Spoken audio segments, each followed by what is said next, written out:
লোকসভায় সাংবাদিকদের ওপর বিধিনিষেধ আরোপের বিরোধিতায় মমতা বন্দ্যোপাধ্যায়ের মন্তব্যকে কটাক্ষ করলেন রাজ্যের বিরোধী দলনেতা শুভেন্দু অধিকারী।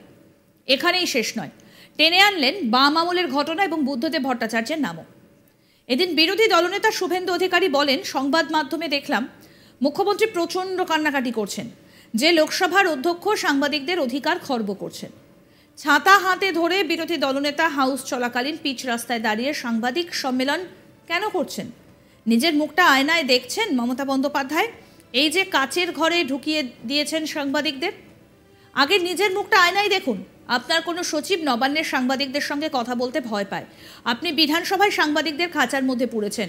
আমি বাম আমলের বিধায়ক, 2006-এ বুদ্ধবাবু লবিতে ভিতরে হলে বুম নিয়ে ক্যামেরা নিয়ে ঢুকতে দিতেন, শুধু হাউস চলার সময় নয়, হাউস বন্ধের সময়ও। বুদ্ধবাবু এখনও সুস্থ রয়েছেন, তার কাছে থেকে গিয়ে মমতা বন্দ্যোপাধ্যায় একটু পাঠ নিয়ে আসবেন যে বিধানসভা কিভাবে চালাতে হয়। আসুন শোনাই কি বলছেন বিরোধী দলনেতা শুভেন্দু অধিকারী, শুনুন। সংবাদ মাধ্যমে দেখলাম যে লোকসভার অধ্যক্ষ সাংবাদিকদের অধিকার খর্ব করছেন। ছাতা হাতে ধরে বিরোধী দলনেতা হাউস চলাকালীন পিচ রাস্তায় দাঁড়িয়ে সাংবাদিক সম্মেলন কেন করছেন? নিজের মুখটা আয়নায় দেখছেন মাননীয় মমতা ব্যানার্জি? এই যে গ্লাসের ঘরে ঢুকিয়ে দিয়েছেন, এটা কি পিঞ্জরে মে বাঁধায় খাঁচা? আগে নিজের মুখটা আয়নায় দেখুন। আপনার কোন সচিব নবান্নের বিট করা সাংবাদিকদের সঙ্গে কথা বলতে ভয় পায়, আপনি বিধানসভায় সাংবাদিকদের খাঁচার মধ্যে পুরেছেন হাউস চলাকালীন। আমি বাম আমলের বিধায়ক, 2006-এ বুদ্ধবাবু লবিতে ভিতরে হলে বুম নিয়ে ক্যামেরা নিয়ে ঢুকতে দিতেন, শুধু হাউস চলার সময় নয়, হাউস বন্ধের সময়। বুদ্ধবাবু এখনো সুস্থ আছেন, তার কাছ থেকে গিয়ে মমতা ব্যানার্জি একটু পাঠ নিয়ে আসবেন যে বিধানসভাটা কেমন ভাবে চালিয়েছিলেন। এদিকে শুভেন্দু অধিকারী মুখ্যমন্ত্রীকে আরো কটাক্ষ করে বলেন, মাননীয় মুখ্যমন্ত্রী বিধানসভাকে দর্শকর্মা ভাণ্ডারে পরিণত করেছেন। সকালবেলা দাঁত মাজতে মাজতে মনে হয়েছে এপাং ওপাং ঝপাং করব। আমরা বিজেপি যখন বলি প্রশ্নোত্তর বন্ধ রেখে আলোচনা করুন, তখন ন্যূনতম আলোচনার সুযোগ পায় না। শোনাই আর কি বললেন শুভেন্দু অধিকারী।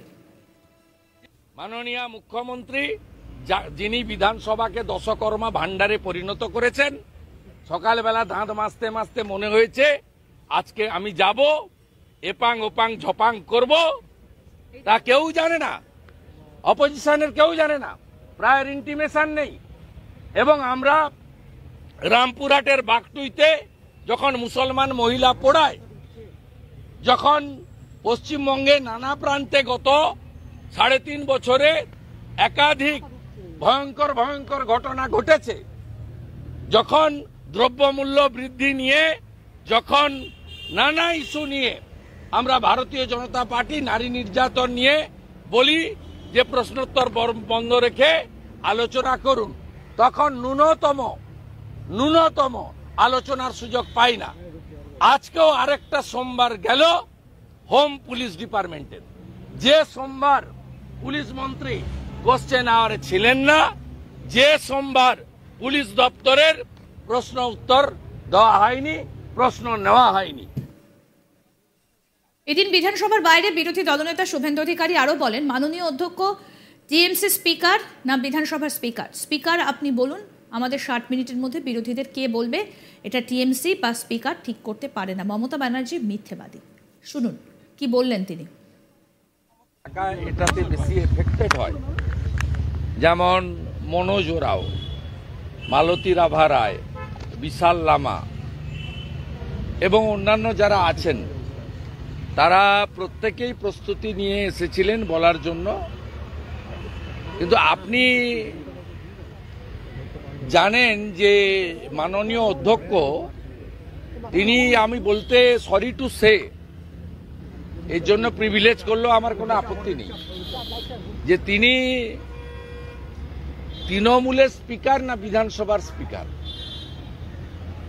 আপনারা দল বদলের ঘটনা, এখানে তো 10th শিডিউল কার্যকর হয়নি, বারে বারে বলেছি আমরা। আজকে লজ্জার মাথা খেয়ে আমাদের যে প্র্যাকটিস আছে সেই প্র্যাকটিসে হচ্ছে আমরা 60 মিনিট পাবো। আমরা আমাদের কাছে যখন আগে মনোজ টিগ্গাজি ছিলেন, এখন শঙ্কর ঘোষ আছেন, নওশাদ সিদ্দিকী সাহেব যখন টাইম চান আমরা টাইম দিয়ে আমাদের দেওয়া টাইম থেকে। দিস ইজ দ্য অ্যাকচুয়াল মানে রুলস অফ দি হাউস।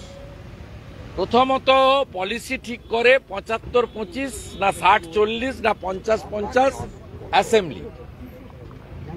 2021 সালের পরে প্রথম যে অল পার্টি মিটিং এবং প্রথম যে বিএ কমিটির মিটিংয়ে আমরা অ্যাটেন্ড করেছিলাম, যখন পিএসসি নিয়ে সিদ্ধান্ত হয়নি, তখন 60-40 ছিল। আমরা অধ্যক্ষ এবং শাসক দলকে ধন্যবাদ দিয়েছিলাম। 2021-এ তারা প্রথম বিএ কমিটির মিটিংয়ে এবং অল পার্টি মিটিংয়ে আমাদের বিজেপির অনুরোধ মেনে 50-50 করেছিলেন। আপনি বলুন, এই 50-এর মধ্যে আজকে 2 আওয়ার্সের মধ্যে 60 মিনিট আমাদের ছিল।